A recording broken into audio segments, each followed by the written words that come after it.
from Atlanta. All y'all been doing is talking to the cops. That's the Atlanta special, you can't call nobody the cops. If I'm the cops, Young Thug... Welcome back to the Rap Truth, where the streets are talking, but the feds are listening, and Lil Baby's empire is currently melting down faster than a cheap chain in a microwave. We are not dealing with a simple rap beef here. We are witnessing a full-blown, cinematic, Marvel-level universe collapse for Atlanta's supposed heavyweight champion. From getting caught in a messy nightclub shootout with an NFL player to turning a local taco stand into a real-life crime scene that left a 13-year-old dead, the chaos is absolutely deafening. But wait, it gets so much messier because the Atlanta DA ain't just coming for a warning. They are building a RICO case so airtight it makes the YSL trial look like a preschool timeout.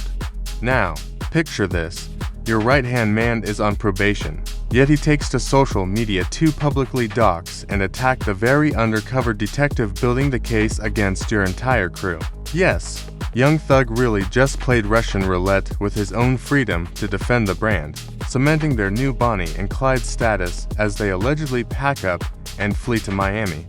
But here is the chilling twist that nobody saw coming.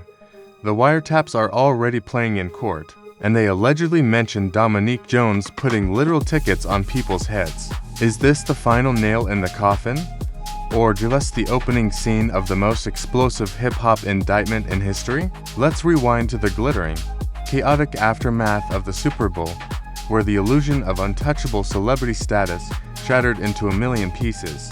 Picture this, a high-stakes nightclub after-party, VIP sections locked down, and an entourage demanding entry like they own the entire building. When the San Francisco 49ers Kian... But baby, I'm making short and sweet to you if you're hanging with the police. Y'all is in Atlanta, we've heard you talk to the police. You can't say I'm the feds when we heard your man talking to the feds. I'm gonna cook you later. But let me just say that now. Let baby, you stupid. Imagine calling me the feds when you riding passenger princess with the feds. I got y'all on tape talking to the cops. You want to do a marathon? Y'all from Atlanta. All y'all been doing is talking to the cops. That's the Atlanta special, you can't call nobody the cops. If I'm the cops, Young Thug the... And White rightfully pushed back. The situation escalated from a verbal dispute to a deafening barrage of gunfire in a matter of seconds. Witnesses watched in absolute horror as the NFL star took a bullet to the leg, bleeding out while the supposed heavyweights of hip-hop vanished into the night. The club was saturated with security cameras on every single corner, doorway, and hallway, capturing every damning detail in high definition. Yet, weeks turned into months, and not a single arrest warrant was issued for the shooter, leaving the internet screaming in absolute bewilderment. Enter the chaos agents of the internet, with DJ Academic stepping up to the microphone to drop a theory so chilling it sent shivers down the spine of the entire rap community. He didn't sugarcoat it for a single second, pointing out that this wasn't a case of police incompetence or a botched, lazy investigation by the San Francisco PD. No, this was a calculated, methodical federal trap designed to catch the biggest fish in the ocean, not the expendable minnows pulling the strings. The authorities already knew exactly who pulled the trigger, but they were deliberately holding back to build an airtight, inescapable RICO predicate against the leader himself. It was a masterclass in modern law enforcement, turning a chaotic nightclub shooting into the foundational brick of a massive, career-ending conspiracy case. The message was crystal clear to anyone paying attention. They weren't coming for the foot soldiers. They were coming for the kingpin, and they were perfectly willing to wait. But if the Bay Area wasn't enough to seal the fate, the real nightmare was brewing right in the heart of Atlanta, fueled by sheer, unadulterated hubris. We are talking about the infamous Slapping Tacos music video shoot, a decision so recklessly arrogant it defies all logical comprehension. Rolling up to a well-known, heavily contested neighborhood taco stand 3 cars deep wasn't just a creative choice. It was a blatant, provocative flex aimed directly at rival territory. The absolute peak of this comedic tragedy was the taco stand owner, blissfully unaware of the street politics, posting a cheerful, viral Facebook video celebrating the rapper's visit. She thought she was getting free marketing for her business, but in reality, she was unknowingly handing the prosecution a pristine, high-definition receipt of gang activity. That innocent social media post became the catalyst for a sequence of events that would forever stain the legacy of the entire crew. The retaliation was swift, brutal, and utterly devastating, transforming a local neighborhood staple into a real-life war zone. The opposing faction didn't just show up, they rolled in 5 cars deep, armed to the teeth, and unleashed a terrifying barrage of at least 25 rounds into the area. This wasn't a choreographed music video scene. This was a tragic, irreversible nightmare that resulted in the senseless deaths of multiple individuals, including a 13-year-old boy named Lamont Freeman. The Atlanta Police Department did not hold back, with Major Ralph Woolfolk stepping up to the podium to deliver a scathing, public indictment of the rapper's cowardly actions. He explicitly connected the dots, stating that this team would work relentlessly to hold the artist and his affiliates fully responsible for the blood spilled on those streets. The narrative had officially shifted from rap stardom to being the primary catalyst for a community's devastation. The psychological toll of this mounting, inescapable pressure became impossible to hide, manifesting in erratic, paranoid outbursts that only poured gasoline on the growing fire. During a seemingly routine street interview, the rapper completely lost his composure, aggressively accusing the interviewer of being 12 simply for asking basic, harmless questions about his neighborhood and whereabouts. The defensiveness was palpable, a glaring, undeniable red flag signaling a man who knew the walls were rapidly closing in from every conceivable direction. This wasn't just typical street paranoia, it was the direct, visible result of the Fulton County District Attorney's Office actively preparing the next phase of their gang division's master plan. Fresh off the monumental, headline-grabbing victory of dismantling YSL, the authorities had for PF squarely in their crosshairs as the next domino to fall. The foundation of the empire was visibly cracking, and the entire world was watching the messy, uncomfortable collapse unfold in real time.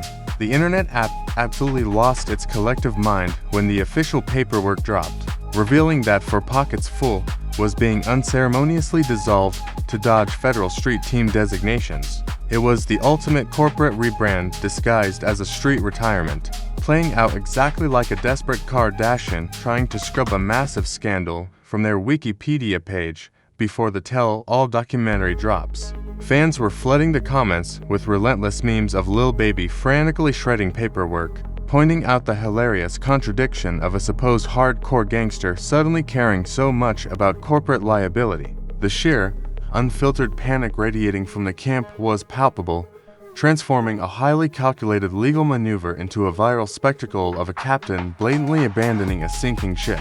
Observers noted that this sudden pivot to legitimate business was less about personal growth and more about a terrified artist trying to build a legal firewall before the feds kicked down his door. Just 24 hours after this massive label pivot, the universe decided to test his newly found corporate compliance with a hilariously mundane traffic stop over illegal window tint. The body cam footage captured a surreal, reality TV-level meltdown where the multi-millionaire rapper argued with a local cop about his privacy, demanding the windows stay rolled up because he is a massive celebrity.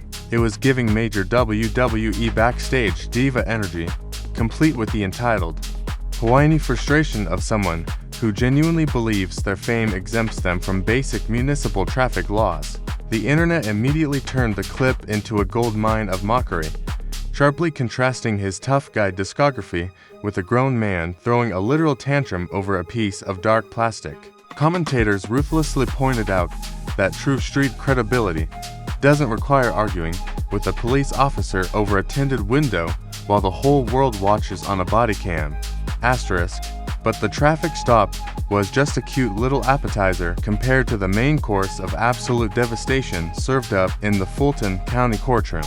During the YSL proceedings, a gang investigator casually dropped the bombshell that wiretaps captured an unidentified male discussing how Dominique Jones had tickets on multiple people's heads. The internet courtroom energy shifted from casual observation to sheer, unadulterated panic as listeners realized tickets wasn't a metaphor for concert passes, but literal, cash bounties on human lives. Twitter turned into a digital thunderdome, with legal analysts and hip-hop heads alike dissecting every single syllable. Realizing the feds had just translated their entire street lexicon into federal racketeering predicates, the sheer weight of this revelation completely shattered the illusion of invincibility, proving that the authorities had been listening to every single whispered conversation for years. Enter Young Thug, who decided the absolute best way to handle a federal witness was to treat it like a backstage WWE promo and publicly dox the undercover detective on social media. He blasted investigator Marissa Viverito, calling her the biggest liar in the district attorney's office and rallying his followers with a digital hit squad, completely ignoring the fact that he is currently on strict probation. This was pure, unfiltered Marvel villain energy, a reckless, chaotic move that felt exactly like a reality show contestant trying to bribe the judges while the cameras are actively rolling. The sheer audacity of targeting an active law enforcement officer while under court supervision had the internet screaming at their screens in absolute disbelief. Legal experts immediately warned that this blatant violation of his probation terms could be the exact catalyst the state needs to revoke his freedom and send him right back to a cell. As the legal walls rapidly closed in, the ultimate punchline arrived with reports that the two rap heavyweights had packed their bags and fled to Miami, effectively becoming the hip-hop Bonnie and Clyde. The memes were instantaneous and ruthless, with fans photoshopping them into romantic comedy posters and mocking their sudden relocation as the ultimate condo thugging retreat from their mounting legal troubles. It was the final, undeniable proof that the tough guy facade had completely shattered, replaced by the frantic, paranoid energy of reality stars running from their producers before the season finale. The digital landscape was a chaotic mess of outrage, laughter, and sheer secondhand embarrassment, cementing this entire saga as the most spectacular, unscripted downfall in modern music history. Critics were quick to point out the bitter irony of artists who built their entire brands on repping their specific neighborhoods, now hiding out in luxury Florida condos to avoid a RICO indictment. Everyone was left utterly bewildered by the sheer speed of the collapse, comparing the messy fallout to the most dramatic Zeus backstage fights and unscripted reality TV meltdowns. The internet was practically vibrating with the energy of a million armchair detectives, all connecting the dots between the taco shop tragedy, the nightclub shooting, and the wiretap revelations. It was a masterclass in how quickly the streets can turn on you, leaving nothing but digital receipts and federal subpoenas in the wake of a fallen king. Fans who once defended his every move were now aggressively turning on him, demanding accountability for the senseless violence that had plagued their own communities for years.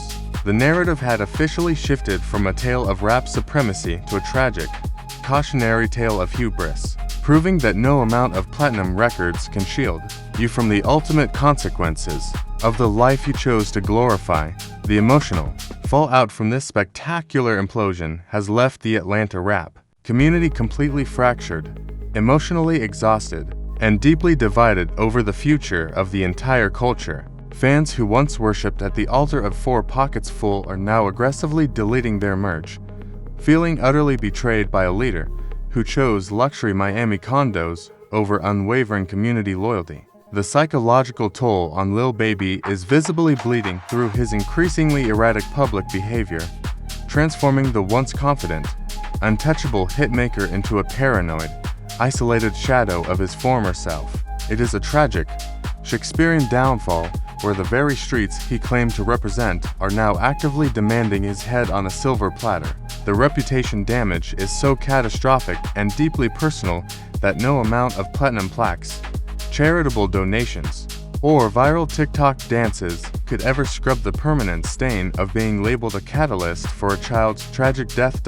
As the legal news tightens with every passing day, the shifting alliances within the camp are playing out like the most toxic, backstabbing, and unpredictable season of a premium reality television show. Young Thug's reckless decision to publicly target the undercover detective has not only jeopardized his own fragile probation status, but has completely isolated the duo from any potential legal sympathy or judicial leniency. The Atlanta public is utterly confused and deeply torn, caught in a bizarre, emotional tug-of-war between defending their hometown heroes and condemning the senseless, cyclical violence that has plagued their neighborhoods for years.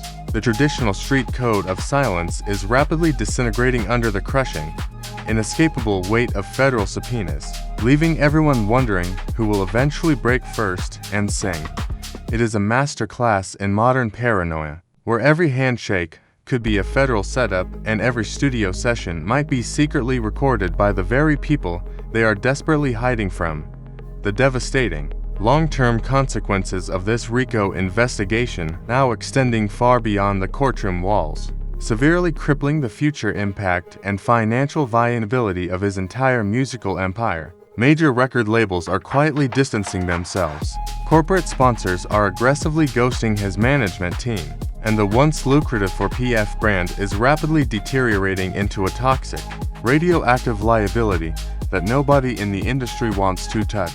The massive financial drain of mounting high-powered legal fees is bleeding his bank accounts dry, proving once and for all that even generational, multi-millionaire wealth cannot buy immunity from a meticulously built federal conspiracy case. His highly anticipated album release has suddenly morphed from a triumphant, chart-topping comeback into a desperate, rushed attempt to secure one last massive payday before the federal handcuffs potentially click shut. The entire music industry is watching in stunned, uncomfortable silence, realizing that the blueprint for Atlanta rap stardom has been permanently and violently rewritten by the unforgiving hand of the justice system. But just when you thought the narrative had reached its absolute peak of chaotic, unscripted drama, a shocking, unexpected revelation has just emerged to flip the entire script completely on its head. Deep Throat insiders are now whispering that the Fulton County DA is just relying on the old, contested wiretaps. They have allegedly secured a massive flip from a high-ranking 4PF affiliate who was physically present at the infamous Talker Shop shoot. This mysterious, terrified insider reportedly possesses encrypted text messages and deleted voice notes that directly link the rapper to the financial orchestration of the retaliatory strike, completely shattering any remaining legal deniability. If these undeniable digital receipts are entered into public evidence, it won't just be a simple racketeering charge. It will be a first-degree conspiracy case that guarantees decades behind a concrete wall. Will Lil Baby surrender and take a quiet plea deal? Or will he double down and drag his entire city into the most explosive, highly publicized trial of the century? The clock is ticking, and the next move will define his legacy forever. If you thought watching the feds build a RICO case against Atlanta's biggest star was entertaining, you need to see what happens when you ignore this channel's algorithm. Smash that like button like it owes you money and it's about to snitch on your entire squad to the DA. Drop a comment below telling me if you think Lil Baby is taking a plea deal or running for the hills. The internet courtroom is officially in session, and I demand to see your verdicts right now.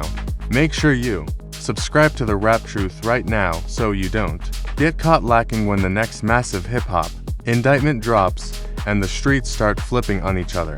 We serve the hottest, most unfiltered tea in the game, delivered with zero sugarcoating and maximum federal charges. You do not want to miss a single second of this spectacular downfall. Until the next masterpiece of musical destruction, keep your windows tinted, your alibis tight, and stay locked in right here with the Rap Truth.